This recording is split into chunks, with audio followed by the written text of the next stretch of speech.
10 ఏళ్ళు కూర్చేసుకున్నాడు, పాలమూరు రంగారెడ్డి కాలేదు.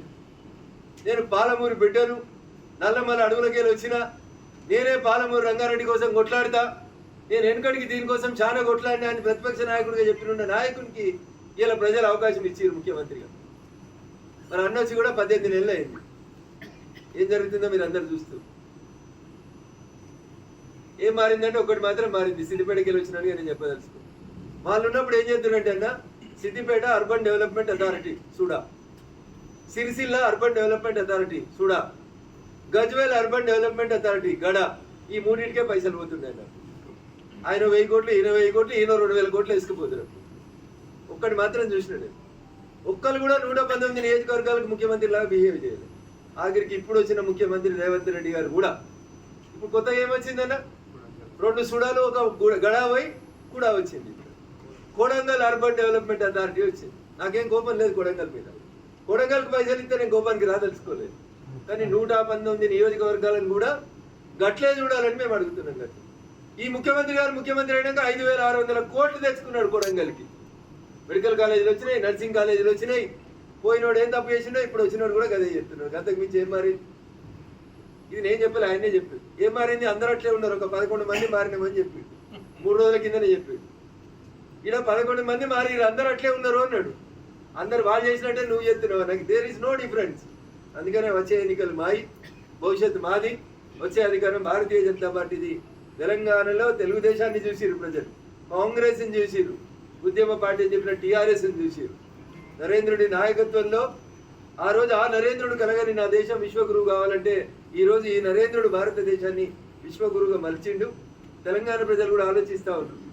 ఆయన పోయి ఈయన వస్తే ఏం మారిందంటే ఏం మారలేదు. అప్పుడు గజ్వేల్ గడ అయింది, ఇప్పుడు కొడంగల్ కూడా అయింది.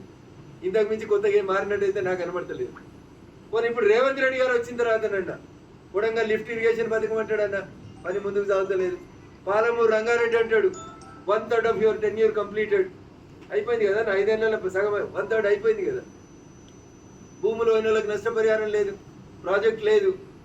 అందుకని దయించి వ్యక్తిగత దూషణలు బంద్ చేసి, అప్పుడు ఆ ప్రాంతం దక్షిణ తెలంగాణ వెనుకబడ్డదని చెప్పినటువంటి రేవంత్ రెడ్డి గారు, ఉత్తర తెలంగాణకు పైసలని పోతున్నాయని చెప్పిన రేవంత్ రెడ్డి గారు ఇలా కొత్తగా ఉమ్మడి పాలమూరుకి 14 అసెంబ్లీ కాన్స్టిట్యున్సీలు అనుకుంటా, 14 అసెంబ్లీ కాన్స్టిట్యున్సీలు ఉన్న పాలమూరుకి ఏమొచ్చిందో చెప్పు.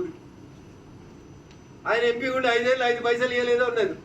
మరి మీ 5 ఏళ్ళ పాలనలో అట్లీస్ట్ ముఖ్యమంత్రి గారు మీరు చెప్పగలుగుతారా, నేను పాలమూరు రంగారెడ్డి పూర్తి చేస్తా, వాళ్ళు చేసినట్టు ప్రాజెక్టులలో భూములు కోల్పోయిన రైతులకు నేను నష్టం జరగకుండా చూస్తా, ఒక మాట మీరు చెప్పగలుగుతారా ముఖ్యమంత్రి గారు? 18 నెలలు అయితే ఇంకా 37 మంది తీయలేదు మీరు. ఇన్నేళ్ళ మంత్రి చెప్తున్నాడు వచ్చే 3 ఏళ్లలో ఎస్ఎల్బీసీ అయిపోతుంది అని. అన్న ఇంకా 3 ఏళ్ళు కావాలంటే ఎస్ఎల్బీసీ కావడానికి. ఇట్లున్నది కాంగ్రెస్ పాలన. అందుకని దయించి ప్రజలకు మేము చేసేటువంటి అప్పీల్, మేము సేవ చేస్తూ ఉన్నాం, పని చేస్తూ ఉన్నాం, సేవకులుగా ఉన్నాం, కుంభకోణాలు లేవు, చెప్పిన మాట చేస్తూ ఉన్నాం, పేదల కోసమే పనిచేస్తున్నాం. సూట్ కేసుల ప్రభుత్వం కాదు, విభజన రాజకీయాలు చేస్తలేం. ట్రిపుల్ తలాక్ చేస్తే ఇళ్ళ కోసం చేసిన వనుడు, వక్ఫ్ చట్టం తెస్తే ఇంకోల కోసం తెచ్చిన వనుడు. We are not doing appeasement politics. ఈ దేశం అందరిది, ఈ దేశంలో అందరికీ అన్ని హక్కులు ఉండాలని కొట్లాడుతున్నాం. అందుకనే హిందూ మహిళలకు న్యాయం, ముస్లిం మహిళలకు న్యాయం, క్రిస్టియన్ మహిళలకు న్యాయం చెప్పేటువంటి ట్రిపుల్ తలాక్ను రద్దు చేసి ఆడున్నటువంటి ఆడబిడ్డలు కూడా గౌరవించినటువంటి సంస్కృతి భారతీయ జనతా పార్టీ. నాకు ఈ భూమి నచ్చింది, ఇది వక్ఫ్ అని రాసేస్తా అని ఎవరో వచ్చి రాసేటువంటి వక్ఫ్ సిద్ధాంతానికి దూరం చేసి అన్ని జిల్లాలలో భూముల మీద పెత్తనం జిల్లా కలెక్టర్కి ఎట్లుంటుందో వక్ఫ్ ఆస్తుల్ని కూడా నియంత్రించాల్సింది జిల్లా కలెక్టర్ అని కొత్త చట్టం తెచ్చినాం, వక్ఫ్ చట్టం తీసుకొచ్చినాం. ఏం తెచ్చినా మేమేం చీకట్లో చేస్తలేం. బాజాబ్తా పార్లమెంట్లో బిల్లు పెడుతున్నాం, చర్చ పెడుతున్నాం, ఎన్ని గంటలు మాట్లాడుతుంటే అందరికీ మైక్ ఇస్తున్నాం.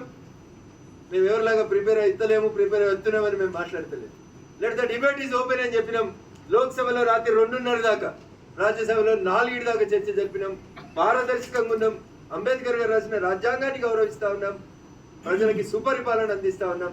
అందుకని మమ్మల్ని ఆశీర్వదించమని, నరేంద్ర మోడీ గారిని దీవించమని చెప్పి ప్రజల్ని కోరడానికి ఇంత దూరం రావడం జరిగింది.